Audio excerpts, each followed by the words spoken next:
Welcome back. For the first time in 40 years, Nancy Pelosi will not be on the ballot this election year, but her presence is still very much a part of the race to succeed her. Three Democrats are vying to replace the retiring Speaker Emerita in California's 11th congressional district. Pelosi has endorsed San Francisco Supervisor Connie Chan in that race, but progressive and former AOC Chief of Staff Saikat Chakrabarti, who was just 10 months old when Pelosi was first elected to Congress, is casting himself as the anti-establishment candidate in hopes of moving on to November's general election. And Chakrabarti joins me now to talk more about his race. Thank you so much for being here.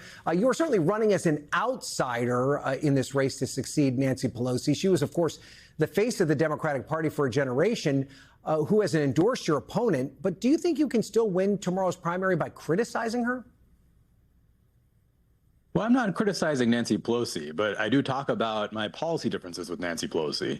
Look, I have a lot of respect for former Speaker Pelosi, especially what she did when she first got elected into this seat back in the 1980s, when she really brought light to the AIDS epidemic that was going on then. You know, she really pushed the bounds of what was politically possible at that time.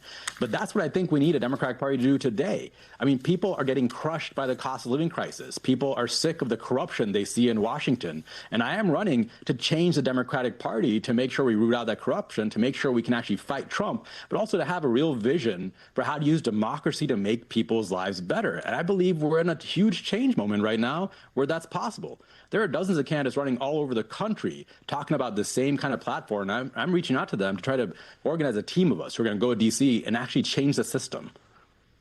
Well, you did serve as Congresswoman Alexandria Ocasio-Cortez's chief of staff, yet, as the New York Times points out, she's not endorsed you or been actively campaigning for you. Do you wish that she'd been more a vocal campaigner ahead of tomorrow's primary?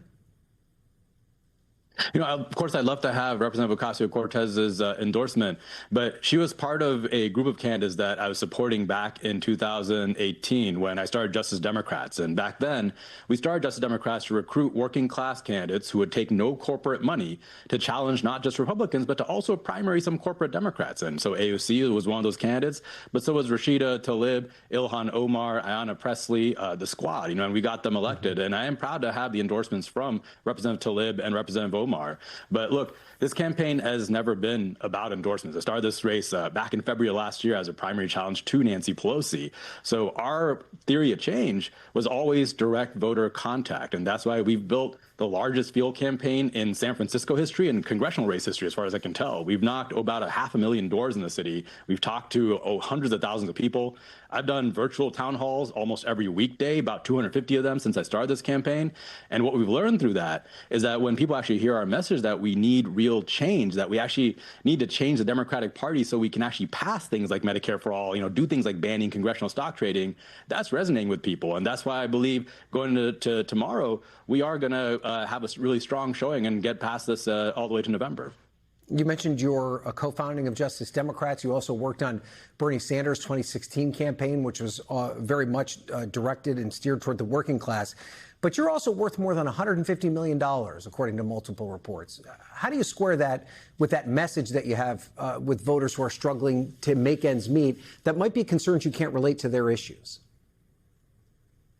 Look, when I first came out to San Francisco back in 2009, I wasn't political at all at the time. I worked in the tech industry thinking I'd be using technology to maybe tackle some of the big problems facing society.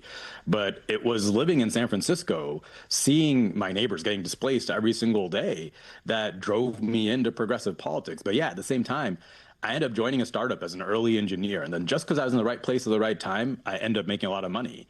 But you know, I worked hard, but I didn't work harder than a teacher or a nurse or the janitors who were cleaning our offices were every single day. I just won a startup lottery.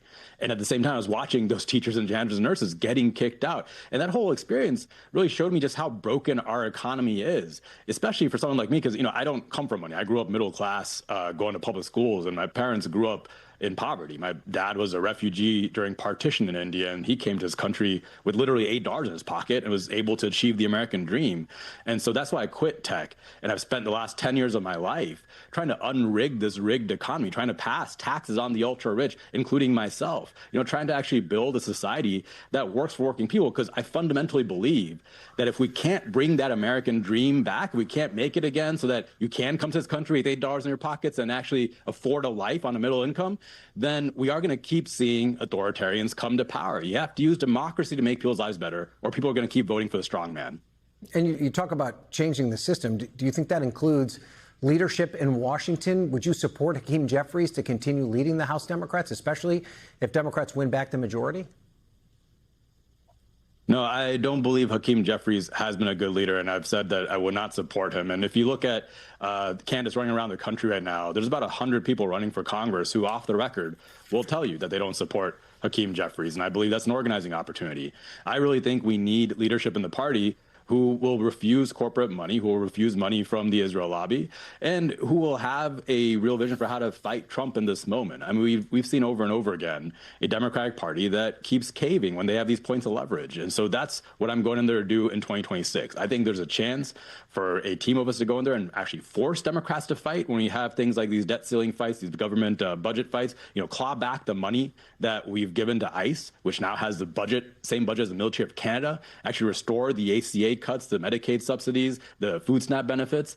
And then the real opportunity is going into 2028. I think that's going to be our New Deal moment, right? People are really suffering right now, and they are looking for change. People have been voting for change since Obama.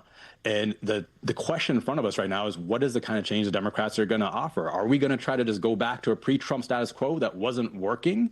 Or are we going to pitch something different and then actually implement it? Actually do things like, slash our military budget and stop spending trillions of dollars on endless wars and genocides abroad and invest that back home here. Actually pass a wealth tax on the ultra rich. Actually create the kind of clean high-wage industries that would create tons of wealth for working people. And then, of course, actually get the cost of living under control. Do things like universal childcare, universal health care, tuition-free public college and trade schools. Make sure we make housing affordable.